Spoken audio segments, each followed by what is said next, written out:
and welcome back to my kitchen.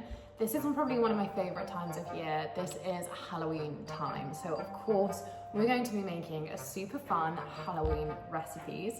This is essentially what we're going to be making, so let's see if we can.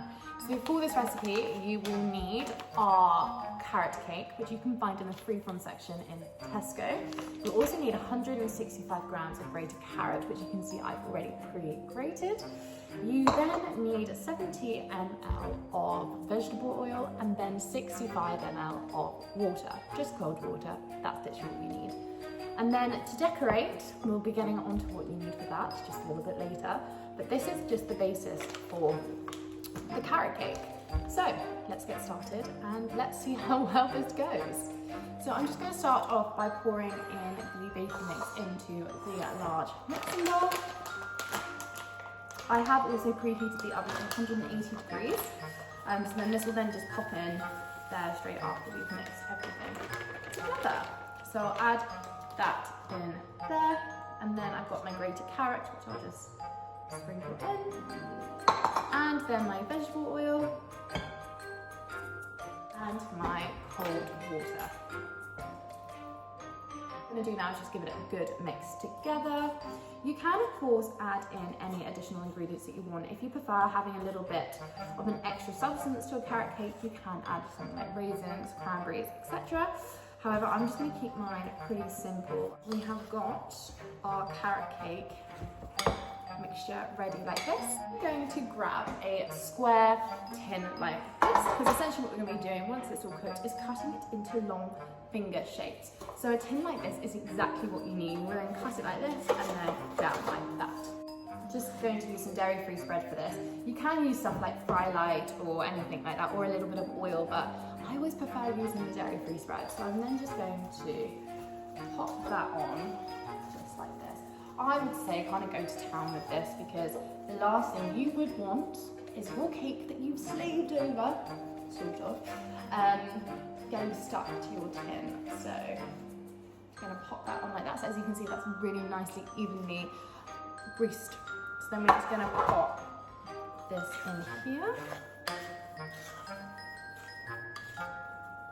So I want to evenly spread that across the tin. That is now all in the baking tin, so I'm now just going to put that in the oven for around 25 to 35 minutes. Keep an eye on it, because sometimes depending on what oven it can go quicker or slower. So I'm going to go pop this in and then we'll be back for some decorations.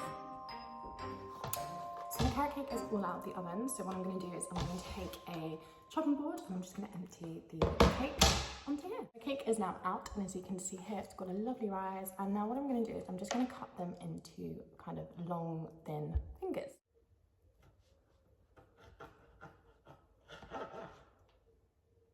So then you have the perfect little finger. Get 14 fingers, which I think is a perfect amount, especially if you're doing this like a kid's birthday in October or just like a Halloween party. So now it's time to get decorating. I'm gonna pop a bit of icing sugar on the surface like this, just so that when I start rolling my icing out, it doesn't get stuck at all. I'm going to... So as you can see, it does get a little bit messy. So we now have our green icing. So what I'm now going to do is I'm going to roll this out flat. Yes, my hands are now green.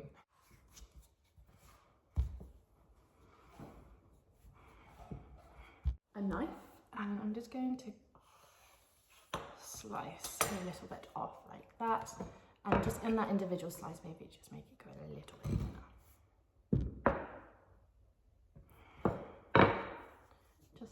So, and then I'm going to take one of my carrot cake slices.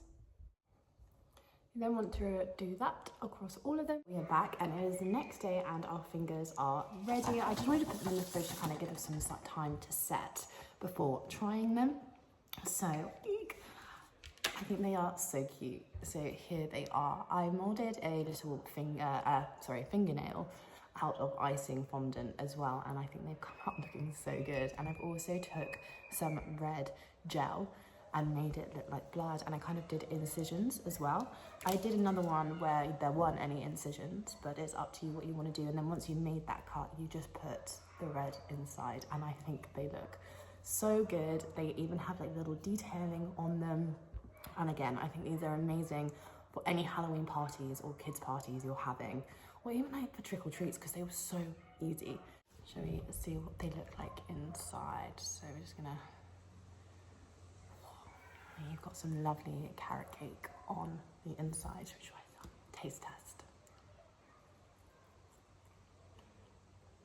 We've got like the sweetness of the fondant with the spice of the carrot cake. So delicious. So if you want to give this a go, make sure to look at the recipe below, and you can also find it on the website. So we hope you have a very happy Halloween, and if you try these, please let us know.